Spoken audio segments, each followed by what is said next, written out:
जिंदाबाद जिंदाबाद जिंदाबाद जिंदाबाद। यहाँ पर उपस्थित तमाम जनप्रतिनिधि, किसानों के नेता और अन्य जन संगठनों से यहाँ पर आए हुए प्रतिनिधि, राजनीतिक पार्टियों से यहाँ पे जो प्रतिनिधि आए हैं, उन तमाम साथियों का मैं CITU की तरफ से, आशा वर्कर्स यूनियन हरियाणा की तरफ से धन्यवाद करती हूँ। हमारी आशा वर्कर बहनें और यहाँ पर उपस्थित तमाम हमारे जो समर्थन में आए हुए हैं सभी साथी, हमारा ये आंदोलन आशा वर्कर्स यूनियन के आह्वान पे आज 33 दिन हो गए हैं। हड़ताल पे आशा वर्कर्स को हड़ताल पे गए हुए 33 दिन हो गए हैं। असल में आंदोलन 33 दिन का नहीं है, आंदोलन तो हमारा बहुत लंबा है, पुराना है और बार बार हम लड़ रहे हैं और सरकार से अपनी जो मांग और मुद्दे हैं वो लगातार पहुंचा रहे हैं।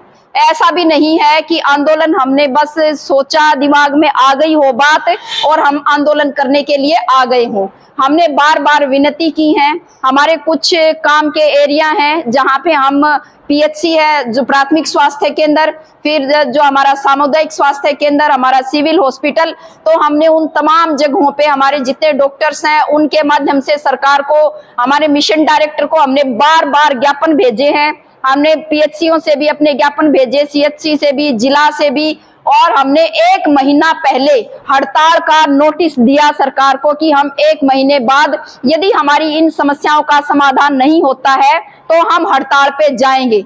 लेकिन ना तो उस दौरान सरकार ने हमसे बात की, जब हमने PHC से ज्ञापन भेजे थे, ना CHC से ज्ञापन भेजे तब सुनवाई की, ना हमने जिले से ज्ञापन भेजा तब सुनवाई की। और 1 महीना पहले सब आशा वर्करों ने बिल्कुल सड़क पे आके जब ये ज्ञापन दिए हैं, उसके बाद भी सरकार ने जो है कोई बातचीत नहीं की है। ये बुला के ये जानने की भी कोशिश नहीं की है कि असल में ऐसी आपको क्या तकलीफ है कि आप जो है बार बार ज्ञापन भेज रहे हैं। तो हम ये कह सकते हैं कि ये मजबूरी में उठाया गया कदम है हमारा, लेकिन ये हम ये भी कह सकते हैं कि हमारा बहुत बहादुरीपूर्ण कदम है। और इस मामले में हरियाणा की 20,000 आशा वर्कर्स की हम जितनी तारीफ करें वो कम है कि उन्होंने जितनी शिद्दत के साथ उन्होंने अपना शोषण के खिलाफ आवाज उठाई है वो काबिले तारीफ है। असल में आशा वर्कर्स स्वास्थ्य विभाग के 40 काम करती हैं, जिसमें जच्चा बच्चा की देखभाल से लेके तमाम तरह की बीमारियां, चाहे वो कैंसर का सर्वे करती हैं, TB का सर्वे करती हैं, स्वास्थ्य का रजिस्टर रखती हैं, वो गांव का अपना उसको अपडेट करती हैं, तमाम टीकाकरण वो करवाती हैं, पूरे 9 महीने गर्भवती महिला की वो देखरेख करती हैं कि वो स्वस्थ है, उसको कोई जरूरत है, उसकी विजिट कराती हैं। और उसके अतिरिक्त अब पीछे सरकार ने हमें 40 काम, ये जो स्वास्थ्य विभाग के पहले से सरकार के कर रही थी आशा वर्कर, 40 और नए काम भी दे दिए हैं और बहुत सारे काम ऐसे भी दे दिए हैं असल में जो स्वास्थ्य विभाग के थे ही नहीं, स्वास्थ्य विभाग से बाहर के काम थे, कुछ तो पुलिस प्रशासन के काम थे, वो काम भी आशा वर्कर्स को दिए गए। जैसे कि आशाओं को कहा गया कि आप गांव के अंदर सर्वे करेंगे कि कौन कौन व्यक्ति नशा करता है, वो किस किस तरह का नशा करता, आप उसको रिपोर्ट कराएंगे। अब समस्या ये है गांव के अंदर कि जब हम वहां पे सर्वे भी कर लेंगे, हम पता भी लगा लेंगे कि नशा कौन करता है, लेकिन एक तरीके से हम ये कह सकते हैं कि जो गांव के नशेड़ी हैं उनको हमारे पीछे लगाने का काम सरकार ने किया है। ये काम पुलिस का बनता था, प्रशासन का बनता था कि वो इस काम को करते, लेकिन उन्होंने इस काम को नहीं किया। इसके साथ साथ में हमें एक फोन दे रखा है, वो इतना खराब फोन है कि वो चलता नहीं, उसमें अनेकों ऐप डाउनलोड करवा रखे हैं, वो ऐप भी उस फोन में नहीं चलते। मजबूरी में आशाओं ने अपने खुद के भी फोन खरीदने पड़े हैं। और इतना ये कह रहे हैं कि अब आप ये जो तमाम 80 तरह के काम आप करते हैं स्वास्थ्य विभाग के, अब आप इन तमाम कामों को ऑनलाइन भी करेंगे। जैसे कि सारे कामों का तो ये लिस्ट बहुत लंबी हो जाएगी, टाइम बहुत लग जाएगा, लेकिन क्योंकि यहाँ पे बहुत सारे ऐसे लोग हैं जो शायद उनका एकदम रास्ता आमने सामने नहीं पड़ा होगा, तो हम नहीं जानते होंगे हम कितनी मेहनत करते हैं, इसलिए थोड़ा सा बता रही हूँ कुछ जरूरी। जैसे कुछ असंक्रामक बीमारियां होती हैं जो कि फैलती, जैसे TB और सांस से फैलती है, छूत की बीमारी है, वो उनसे अलग जितनी भी बीमारियां हैं असंक्रामक बीमारियां, उनका हम सर्वे करती हैं, जो अनेकों तरह की उसमें जो है बीपी भी आ गया, शुगर भी आ गया, कैंसर भी आ गया, डायबिटीज भी आ गई, सारी तरह की बीमारियां हैं, वो उनका सर्वे करते हैं। इतना मोटा रजिस्टर सरकार ने हमें दे रखा है, वो उठा के हाथ टूट जाते हैं सर्वे करते करते। ऑफलाइन वो सर्वे हम करते थे पहले कागज पे, लेकिन और उसका पैसा एक जो है एक फार्म, जब उसमें जो पहले वो सर्वे करो, फिर उसमें से बीमारियां निकालो। 30 साल से ऊपर के यदि किसी व्यक्ति को कोई बीमारी है तो उसको चेकअप के लिए लेके जाओ स्वास्थ्य केंद्र पे, वहां पे उसके बाद उस एक काम के हमें 10 रुपए मिलते हैं। वो अभी मैं बता रही हूँ, ये 10 रुपए मिलते है, ऐसा सरकार बताती है, वो कागज में लिखा हुआ है, जो नॉर्म्स है उसमें लिखा हुआ है। अब क्या कहा कि वो कम से कम 40 कॉलम है फोन में। अब वो कह रहे कि ये सारे काम जो है आप, ये जो आप सर्वे करते हो, इस सर्वे को आप अब ऑनलाइन करो, तब आपको ये जो 10 रुपए हैं एक फार्म का, ये आपको 10 रुपए तब देंगे जब आप इसको ऑनलाइन भी कर दोगे। जबकि टीबी का सर्वे करवा लिया, उसको कह रहे इसको ऑनलाइन करो। आपसे दिव्यांगों का सर्वे, मतलब गांव के अंदर भी आशाओं को कैसे अलग थलग किया जाए, इसकी कोशिश सरकार ने की है। हमसे दिव्यांगों का सर्वे करवाया, पेंशनें काट दी उनकी, लोगों को लगा कि ये आशा वर्कर हैं, इन्होंने पेंशन काटी है। और बहुतों को हमसे जो है विधवा पेंशन के लिए सर्वे करवा लिया, वहां से लोगों की बुढ़ापा पेंशन कट गई, विधवा पेंशन कट गई। हमसे जो है ये बीपीएल वाला सर्वे करवा लिया, लोगों के राशन कार्ड कट गए। और वो कहा यह गया कि जैसे कि लोग आपस में समझते हैं कि ये हमारे घर से हमारी जानकारी लेके गई थी वर्कर, इसने कटवाया होगा। इस तरह से गांव के बीच में से ही हमें एक तरह से गांव का दुश्मन की तरह से भी प्रेषित करने की सरकार ने कोशिश की। और ये जो तमाम काम है, इन तमाम काम के लिए कोई पैसा सरकार हमें नहीं देती है। वो हमें कहती है कि आप अपने गांव से जो टीबी का मरीज है या संभावित है, आप उसका बलगम लेके जाओगे, बोतल दे रखी हमें छोटी छोटी, कह रहे हैं कि आप इसमें आप अपना बलगम लेके आओगे, गांव का जो सैंपल, और उसको यहाँ पीएचसी पे देके जाओगे, उसके लिए 50 रुपए देते हैं। अपने गांव से पीएचसी तक आने के हमारे वैसे ही 50 रुपए किराया खर्च हो जाता है। और जब एक बीमारी फैलने वाली बीमारी है, तो आप ये बताइए कि हम अपने ऊपर, अपने परिवार के ऊपर कितना ज्यादा रिस्क उठाते हैं उस काम के लिए, कि वो बीमारी हमें भी लग सकती है, वो बीमारी हमारे परिवार को भी लग सकती है। हम इस तरह से रिस्क उठा के काम करते हैं। हमने कोरोना काल में भी रिस्क उठा के काम किया, और ये तमाम काम के बदले सरकार हमारे साथ जो कर रही है वो आप सब देख रहे हैं। हमने कोई अपराध नहीं किया, हम 8 तारीख से हड़ताल पे बैठे थे, और हमने जब हमारी बात नहीं सुनी गई तो हमने 10 दिन पहले 18 तारीख को ये घोषित किया कि भाई आप यदि हमारी बात सरकार तक नहीं पहुंच रही तो कोई बात नहीं, विधानसभा बैठेगी चंडीगढ़ में, तो हम विधानसभा पे अपनी बात कहने के लिए वहां पे जाएंगे 28 तारीख को।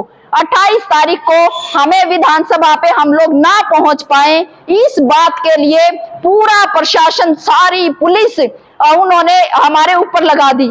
देश में अपराध भी हो रहे हैं, महिलाओं के साथ छेड़खानियां हो रही हैं, बलात्कार हो रहे हैं, छीना झपटी हो रही है, चेनें लूटी जा रही हैं, कैश छीना जा रहा है, इतने तरह की चोरियां और अपराध आज प्रदेश के अंदर बढ़ा हुआ है। उसको काम को करने की बजाय पुलिस जो है हमारा पीछा कर रही है। जो पुरुष कर्मचारी हैं, आप महिला कर्मचारी को किसी महिला के घर भेजो पुलिस को, वैसे तो एक आम धारणा है कि भाई किसी के घर जब पुलिस जाती है तो एक सीधा सा ये लगता है कि इन्होंने कुछ अपराध किया होगा, कुछ गलत काम किया होगा, इसलिए इनके घरों पे पुलिस पहुंची है।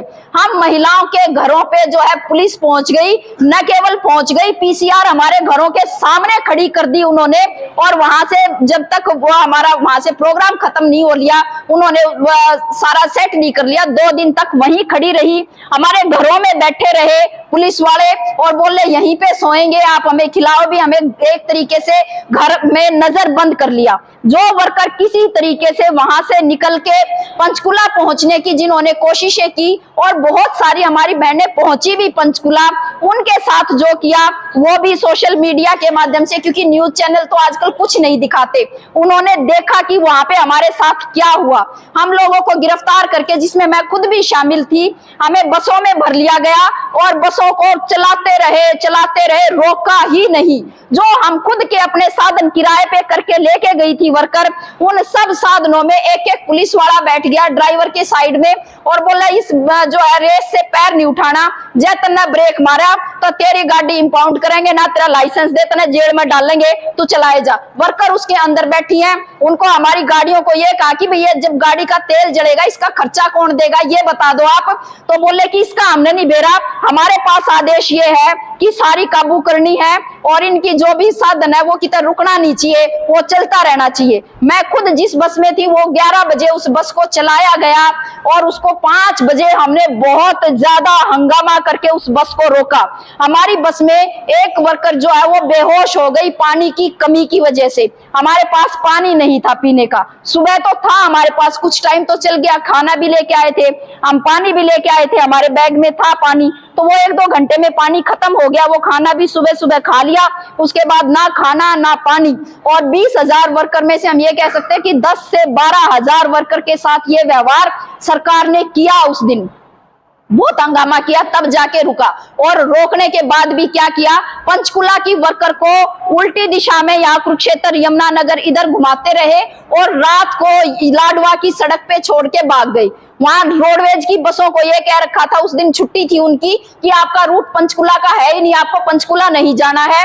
और बसें बंद थी, पब्लिक ट्रांसपोर्ट कोई नहीं जा रहा था, ना ही जो है ये सख्त हिदायत था कि आशा का कोई भी व्हीकल आपको जो है पंचकुला से इधर अंबाला से आगे क्रॉस नहीं करने देना। मतलब ये कि जिन पंचकुला की वर्कर को बस में भर के वो ले आए, ना तो वो अपना साधन करके अपने घर जा सकती थी और ना ही वो कोई और उनको बस या कोई और साधन मिल सकता था जिससे कि वो अपने घर पहुंच जाएं। रात को सड़कों पे हम खड़े रहे, आखिरकार हमने ये तय किया कि लाडवा में इंद्री चौक है, बहुत सारे लाडवा के ग्रामीण हमारे और वहां के जो निवासी थे वो लोग हमारे साथ आए। उन्होंने कहा, हम जहां बैठे थे, बोले यहाँ से कोई फायदा नहीं जी, और आप ना इंद्री चौक जाओ। हम इंद्री चौक के लिए चल पड़े। तब रात को 10 बजे पुलिस ये कहती है कि हाँ हम आपको छोड़ देंगे, और रात को 1 बजे पंचकुला की जो वर्कर थी उनको घर पहुंचाया गया। बहुत हंगामा हुआ और जब पूछा लोगों ने कि क्या बात है, हमने कहा हमें अपने घर जाना है, हम 1 दिन का प्रदर्शन करने के लिए आ रहे थे, हमें प्रदर्शन नहीं करने दिया गया, उसके लिए रोका, लेकिन अब हम वापस घर जाना चाहते हैं, तो अब हमें वापस घर भी नहीं छोड़ के आना चाहते हैं, हमें यहाँ रोड पे छोड़ दिया है, हमने अपनी दरी वरी मंगवा ली है, पानी मंगवा लिया है, हम यहाँ अब रोड पे सोएंगे। जब हमने ये निर्णय कर लिया, सोशल मीडिया में ये चली गई ये बात, और आसपास के लोग हमारे समर्थन में जब आए हैं, तब लाडवा की पुलिस चल के आई है और उसमें भी पहले बोले सबकी आईडी देखेंगे। जब एक भी वर्कर पंचकुला तक बाहर की हुई और वह पंचकुला में चली गई, तो अगले दिन विधानसभा पर वह पंगा कर देगी, मारते एक वर्कर ना संभाली जा। तो भाई एक वर्कर नहीं संभाली जाती तो हम तो 20,000 हैं, तो आप 20,000 को, इसका मतलब ये मान लो या तो ये बात कि आप हम 20,000 महिलाओं को आप नहीं संभाल सकते हैं। बहुत ही जायज मांगों के लिए हम अपना प्रदर्शन कर रहे हैं। और एक बहुत ही दुखद घटना घटी हमारे बीच में, यमुनानगर की हमारी आशाएं अपना 3 व्हीलर करके वो जा रही थी, उनका 3 व्हीलर बीच में रुकवाया, पुलिस ने जांच की, उनको कहा कि क्योंकि उन्होंने वर्दी नहीं पहनी थी, तो लाल सूट देख के, नाभी सूट देख के सबको रोक रही थी पुलिस, तो वो बिना वर्दी के आ गई। तो उनको कहा अपने बैग चेक कराओ, बैग में वर्दी तो नहीं है। उन्होंने विरोध किया कि भैया हम अपना बैग नहीं, महिलाओं के बैग में 100 पर्सनल चीजें होती हैं, हम अपना बैग नहीं चेक कराएंगे। जबरदस्ती की बैग चेक किए, उनके बैग में पानी की बोतल थी वो तक निकाल ली, और वहां पे जो है इस बहसा बहसी में हमारी एक वर्कर बेहोश हुई थी, जिसको हमें मेडिकल में एडमिट कराना पड़ा और बाद में उसकी डेथ हो गई। पारुल यमुनानगर से, केवल 38 साल की थी। आप ये मानो कि उसके 2 बच्चे हैं छोटे छोटे, और इतनी ही नहीं है ट्रेजेडी। उससे आगे ये है कि थोड़े दिन पहले उसकी एक जिठानी देवरानी की भी डेथ हुई थी। वो 2 देवरानी जिठानी थी घर में, और उसके बच्चे, एक उसकी लड़की 6 साल की और एक लड़का 7 साल का, छोटे छोटे बच्चे 4। एक तरीके से हम ये कह सकते हैं कि 4 बच्चे अनाथ हो गए, वो मौत का ग्रास बन गई। उस पे भी अभी तक सरकार ने मुंह तक नहीं खोला है। ये एक स्थिति है महिलाओं के साथ। लेकिन जब ये आप न्यूज चैनल पे सुन रहे होंगे कि जिस तरह से बयान दे रही है बीजेपी, और सरकार भी जिस तरीके से बयान दे रही है, बीजेपी का बयान अभी 3-4 दिन पहले आया था, उसमें उन्होंने लिखा कि हम महिलाओं के प्रति बहुत ज्यादा संजीदा हैं, वो महिलाओं के प्रति कैसे संजीदा हैं, ये तो हमें सड़कों पे दिखाई दे रहा है। वो हमारे पीछे जिस तरह से पुलिस लगाए हुए हैं, हमें उससे दिखाई दे रहा है। वो हमें पीने का पानी तक हमें नहीं दे रहे हैं। जिनके पास पीने का पानी, उनका पानी तक छीन लिया। उससे हमें उनकी संजीदगी तो दिखाई देती है कि महिलाओं के प्रति कैसी है, लेकिन वो बोलते ये हैं। टीवी पे भी जब डिबेट में आते हैं तो यही कहते हैं कि जल्दी से जल्दी इनका समाधान होने वाला है, हमारी आपस में बातचीत चर्चाएं चल रही हैं। हमारे पास मैसेज नहीं है मीटिंग का, अभी तक जो है हमारे पास अभी कुछ सरसराहट चल रही है तो कि भाई मीटिंग हो सकती है हमारी 2-3 दिन के अंदर, लेकिन अभी तक हमारे पास सूचनाएं नहीं है इस बात की कि भाई हम वो क्या बातचीत हमसे करेंगे नहीं करेंगे, क्या चाहते हैं। इसीलिए हमने ये तय किया कि जब बात असल में हम लगभग फ्री के अंदर हम जनता को सेवाएं दे रहे हैं, हम काम कर रहे हैं मामूली से वेतन पे, तो हम और कहां जाएंगे। इसीलिए हम आप सब लोगों के पास आए हैं ये अपील और उम्मीद लेके कि ये असल में केवल आशा वर्कर्स के वेतन बढ़ोतरी का मसला नहीं रह गया है। आज ये मसला ये बन गया है कि जो लड़ने वाले लोग हैं, सरकार के खिलाफ आवाज उठाने वाले लोग हैं, उनके साथ सरकार क्या व्यवहार करेगी। जो जनता की दुख तकलीफ है उनके प्रति सरकार का क्या रवैया है, उस रवैये के खिलाफ यदि हम नहीं खड़े हुए तो फिर हमारे देश में इस लोकतंत्र के कोई मायने नहीं है। ये अभिव्यक्ति की आजादी हम कहते हैं कि हमारे संविधान ने हक दिया हमारा, उसका कोई मायना नहीं है। आज 33 दिन हो गए, हमें बेहद दुख है इस बात का। कहीं कहीं पे मदद भी की है वर्कर्स ने हड़ताल में होते हुए भी कि हमारे एरियो में जो है अस्पतालों में नहीं हो रहे प्रसव, डिलीवरी अस्पताल में नहीं हो रही वहां तक, क्योंकि हम उनको पहुंचाते थे, वहां तक हम सेवाएं देते थे। वो ना होने की वजह से होम डिलीवरी हो रही है, बहुत सारी स्टिल बर्थ हो रहे हैं, शिशु छोटे छोटे बच्चे जो मरे हुए पैदा होते हैं। हमारा तो दिल दुखता है कि हमें ये भी तकलीफ होती है कि ये हमारी जिम्मेदारी थी, ये हमारी ड्यूटी थी और वो हमने करके दिखाई थी। ऐसा नहीं है, उसको हमने करके दिखाया। बहुत ही मतलब विश्व स्वास्थ्य संगठन ने भी इसका संज्ञान लिया था कि शिशु मृत्यु दर में जिस तरह से कमी आई है, मातृ मृत्यु दर में जिस तरह से कमी आई है, नियमित टीकाकरण जिस तरीके से बढ़ गया है, वो लगभग 90%, 99% हमने इंस्टीट्यूशनल डिलीवरी करवा दी है। 90% से ज्यादा हमारा टीकाकरण पहुंच गया है। ये इन आशा की मेहनत से ही हुआ था, उसको सबने माना इस बात को। आज वो तमाम चीजें प्रभावित हैं, वो काम नहीं हो पा रहा है और उसकी वजह से स्वास्थ्य को नुकसान हो रहा है, गर्भवती महिलाओं के स्वास्थ्य को नुकसान हो रहा है, हमारे छोटे छोटे शिशुओं को नुकसान हो रहा है और अनेकों काम जो हम बाकी के करते हैं वो सब बाधित पड़े हैं। और हम ये कह सकते हैं कि लगभग पंगु बना हुआ है स्वास्थ्य विभाग इस वक्त में, चाहे वो MPHW मेल है, फीमेल है, हमारी ANM है, LHV है, और जो भी हमारे अधिकारी हैं ऊपर के, वो अधिकारी भी बेबस हैं, क्योंकि डाटा हम जुटा के देते हैं फील्ड से, हम मरीजों को उनके पास पहुंचाते हैं, वो तब जाके इलाज कर पाते हैं। और ये जो फील्ड के वर्कर हैं जिनके मैंने पहले नाम लिए, वो खुद आशाओं पे ही निर्भर हैं। वो फील्ड में जाके अकेले कुछ काम नहीं कर सकते। जब तक आशा उनके साथ नहीं होगी तो टोटल सब कुछ प्रभावित पड़ा है, लेकिन उसके बावजूद भी सरकार टस से मस नहीं हो रही है। और ये वैसा ही मसला है कि दिल्ली जाम कर रखी थी, देखो किसानों ने 13 महीने तक लड़ते रहे किसान देश के, और वो ये कहा कि भाई अनाज ही खाने के लिए नहीं रहेगा, किसान के पास उसकी जमीन नहीं रहेगी तो कैसे बात बनेगी। ये कानून जो आप लेके आए हो अडानी अंबानी के लिए, सारे हमारे देश के अनाज को उनके कब्जे में देने के लिए, तो सारी जनता जो है उसके खिलाफ खड़ी हुई थी, उन कानूनों के खिलाफ खड़ी हुई थी, किसान आंदोलन का समर्थन किया था। फिर भी यदि यूपी का चुनाव नहीं आता, इनकी वो हठधर्मिता देखिए, तो वो शायद इन कानूनों को वापस भी ना लेते, क्योंकि उनको यूपी में चुनाव जीतना था। तो ये जनता जिए या मरे, इस बात से इनको कोई लेना देना नहीं है। असल में ये सोचते हैं कि शाम दाम दंड भेद अपना के किसी तरह से हमारी कुर्सी बची रहे, हमारी सत्ता चलती रहे, और वो सत्ता ऐसी चले कि उसमें कोई बोलने वाला ना हो, उसमें कोई सिर उठाने वाला ना हो, उसमें कोई जो है केवल बड़ाई करने वाले हों, मोदी मोदी करने वाले हों। ये हो रहा है। और ये जो आशाएं जो मांग रही है ना वेतन, ये वेतन कुछ भी नहीं है। 20-30 करोड़ रुपए का मामला है सरकार का। क्या होता है 20 करोड़ रुपए सरकार के लिए? इतना के बजट बनेगा? इतना भी नहीं बनेगा मेरे ख्याल से। ये 2.5 करोड़ के आसपास का भी है, उतना भी नहीं है, ये 5 करोड़ हो जाएगा। करोड़ में विधायक खरीद सकते हैं? लेकिन यहाँ नहीं देंगे। और आप ये देखो कि ये अभी G20 की समिट कर रहे हैं, उस G20 की समिट में पानी जो है बिल्कुल पानी की तरह से पैसा बहाया जा रहा है। गरीब बस्तियां दिल्ली की थी, उनके आगे सारे जो है कनात लगा दी है ताकि कोई हमारे देश के अंदर कोई गरीब भी है इस बात को कोई ना देख सके। सारे कर्फ्यू लगा हुआ है दिल्ली में इस वक्त में, सब कुछ बंद चल रहा है, स्कूल बंद, कॉलेज बंद, सब कुछ बंद है सारा। अब सबको घरों में रोक के और कह रहे विदेशी मेहमान आए हैं, बस अब तो दिल्ली में वे ही घूमेंगे और कोई नहीं घूमेगा। G20 की समिट ऐसा थोड़े है कि इससे पहले कोई और देश ने नहीं करवाई, हर साल होती है, सभी देश करवाते हैं, तो उसमें ऐसी क्या बात हो गई, यहाँ पे भी हो जाती वो। लेकिन उस पे अनाप शनाप जो खर्चे किए गए हैं, हजारों करोड़ रुपए, उसके ऊपर कई हजार करोड़ रुपए तो केवल जो प्रगति मैदान जो उसका वेन्यू बनाया गया है उस वेन्यू पे खर्चा किया गया।